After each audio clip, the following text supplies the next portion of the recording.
What's going on, everybody? It's the Bulls Show, aka Aiden, and welcome back to another video. Today we've got an all-star related video for the Chicago Bulls, and more specifically Zach LaVine, as we are entering a stretch now where we've just seen the first, couple of results in terms of the all-star voting, and we've seen Zach LaVine is not in contention at the moment for the all-star game, with a couple of players ahead of him at this point in time.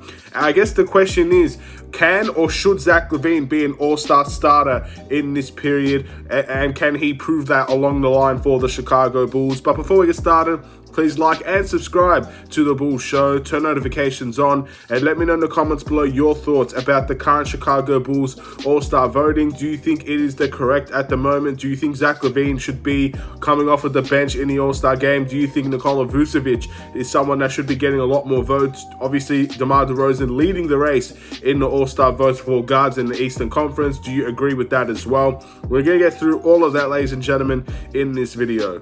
First things first, what does it take to be an all-star, and more specifically an all-star starter? Because I can truly 100% in my heart say Zach LaVine will be an all-star this year.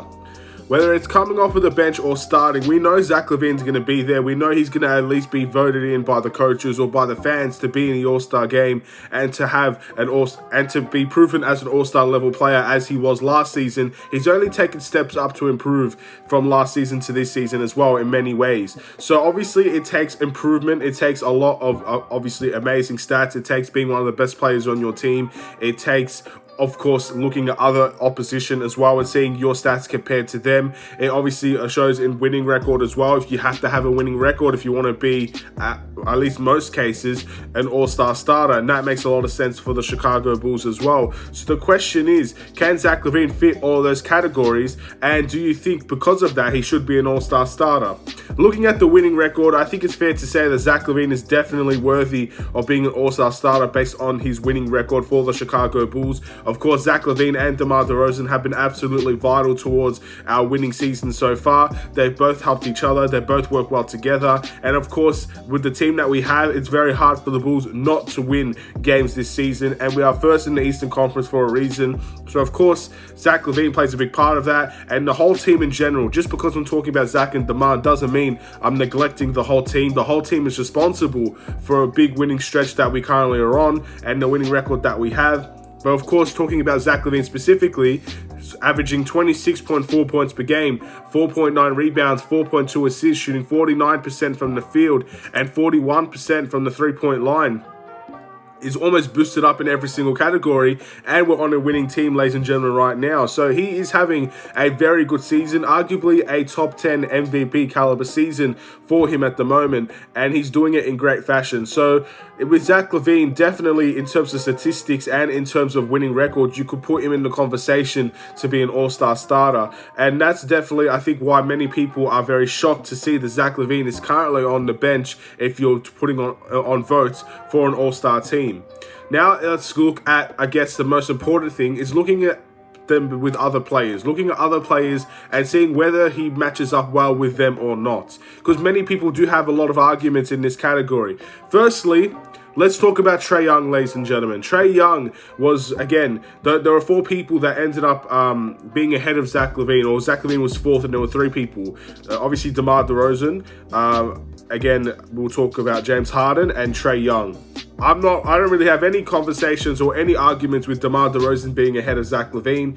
Again, DeMar DeRozan is having a historic season. He has the highlights to prove that. His statistics show that as well. So, of course, these two work well together. These two work together in general. So, putting Zach LaVine against DeMar DeRozan in terms of who should be an all-star starter, in my opinion, is a wasted conversation because we're rooting for the same thing. We're rooting for both of them to be starters. So, I don't exactly have anything to say about DeMar DeRozan, and I think his position is rightfully deserved. Trae Young, as I mentioned before, his averages is 28 points per game, 4 rebounds, 9.6 assists, shooting 45% from the field and 37% from the three-point line. Again, looking at Trae Young, his statistics are truly amazing. This is something we come to expect from a player like Trae Young. He's a very good facilitator. He's a very good scorer. He can score from the logo. He can score from the paint. He can get to the free throw line. There's a lot of positives to Trae Young. The only issue for me as to why he should not be a starter is the record for him. His team is currently in a bad state in terms of record, but maybe this is the kind of year where record doesn't matter because of all of the outbreaks and all of the protocols that a lot of teams are going into. It's hard to control your record. It's hard to control how well your team does in your absence or in the majority of your team's absence. So in that area, the Atlanta Hawks was hit very hard, as was the Chicago Bulls as well. So it's not an excuse as to why Trae Young should start. It's just, I guess, a reasoning to why the record don't necessarily matter in this instance. But he's having a really good season, but I do think Zach LaVine is having a very similar, if not better season. Of course, the assist numbers is the key for Trae Young, and offensively, he's always going to have a great season. But Zach LaVine, in my opinion, is doing this as maybe the second option, sometimes the first option on a team, with a lot of improved defense as well, which in the All-Star game should definitely matter. So I do think Zach LaVine's having a better season than Trae Young. I think Trae Young is a very popular player, and Trae Young will get a lot of votes just because of that. But I think a lot of people saw from the Chicago Bulls point of view, and just from social media's point of view in general, how low Zach LaVine was, and they're trying to boost him up as much as possible because they know that he deserves it, and I definitely think he deserves it as well. That's not to say Trae Young doesn't deserve it, and if he does get into the starting role, I think that is a very fair decision based on his statistics alone.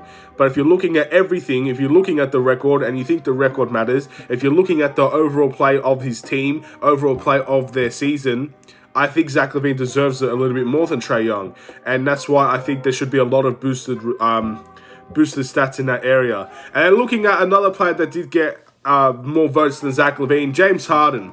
He is averaging 22 points per game, 8 rebounds, 9.7 assists, I should say, shooting 41.4% from the field and 32% from the three-point line. He's actually averaging career lows in a lot of areas, but he's taking a big, massive boost in terms of playmaking this season and in terms of rebounding this season. So many people that call him a lazy player, he's actually taken massive steps in those areas, but he is shooting a career low, or for the majority as a starter, a career low of his season, especially from the three-point line. 32% is not exactly a terrific number for someone that you expect in James Harden to be scoring a lot more threes than that. So, yeah. Very interesting season for James Harden. He's one of those players that have been affected with the lack of foul calls, or in instances just blatant fouls that just weren't called. And obviously you can see that as any player in the NBA. I think you can see there are certain players that have been affected more than others by the situation of these foul calls. But James Harden, I don't think he's having a terrific season just because of his career low in shooting.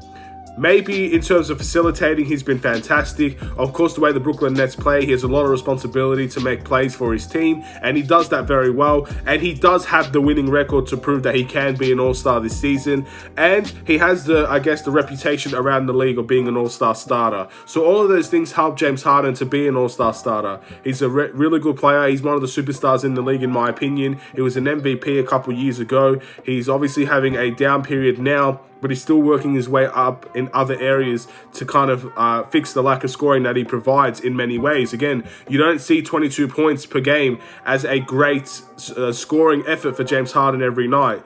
But what you do see with James Harden is that he's already earned the respect around the league to be an all-star starter. So in terms of James Harden, again, I think Zach LaVine is still having a better season than James Harden. I really, really do. I think he's having better shooting numbers overall. I think he's having a better defensive year than James Harden overall. Of course, James Harden gets rebounds. James Harden gets assists. That's what he's always going to do. And that is obviously going to help him elevate his season. But I do think Zach LaVine should be ahead of James Harden as well. They both have very good records, and Zach LaVine is a better defender in my opinion, and Zach LaVine is doing better things with the Chicago Bulls than what currently James Harden is doing with the Brooklyn Nets. That's just how I see it. Again, it's a little bit of bias, but to be honest, it's going to be very hard to get James Harden out of that position at the moment.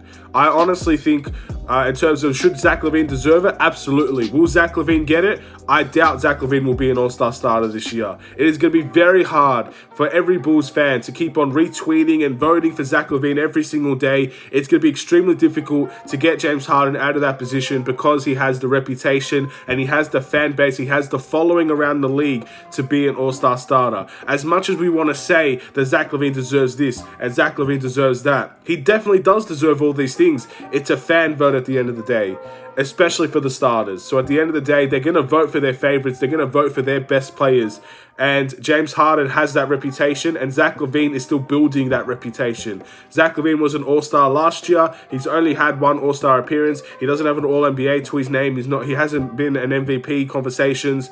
So his reputation is still building. He's still relatively young as well. So he has a lot of time to build that reputation. But for James Harden, that reputation is there. It's very similar to Kyrie Irving. I won't be surprised if Kyrie Irving gets a lot of votes in this next period now that he's beginning to play again, because he has the reputation. It's all about reputation. It's all about a following. It's all about fan votes. And I think they will edge out Zach LaVine. That's honestly just the way that I see it. But I'm definitely in the situation now where I truly believe that Zach LaVine does deserve it. Zach LaVine deserves to be an all-star starter. You look at the stats, you look at the record, you look at the impact on the game. I think Zach LaVine matches up with everybody in the Eastern Conference, including DeMar DeRozan. But just because of the fan votes and just because of the reputation around the league, I think he will miss out on the starter's position. But you'll definitely see him as a role player or a bench player. He's definitely going to be in that conversation. There is no chance that Zach LaVine misses the All-Star game this year. And that's my concern. That's the thing that I care about the most. As much as I want to see him as a starter, I just want to see him there in general. We have a lot of great players in this league. We have a lot of hard choices to make. And a lot of fans will pick their favorites over, I guess, who should deserve it. But when it comes to the fan votes being over, you have the coaching. You have, obviously, a lot of people within the NBA in terms of analysts and reporters that will make votes then too. And I'm sure Zach LaVine will get in there, and definitely he will be very deserving of that. There is no chance he misses the All-Star game, and it'll be one of the biggest robberies of the year if he does. So I say expect to see Zach LaVine there, expect to see DeMar DeRozan there. Zach LaVine deserves to be a starter, but will he be a starter? I honestly don't think so. We'll wait and see how it goes. Again, if you want to change that narrative, keep voting for Zach LaVine and we'll just see the outcome. All we could do is continue to vote and live with the results, whatever the case may be, and we'll definitely see him in the All-Star game one way or another. Thank you for watching. Please like and subscribe if you're new. Hopefully you enjoyed the video, ladies and gentlemen. I will see you in another Chicago Bulls video. Take care and peace.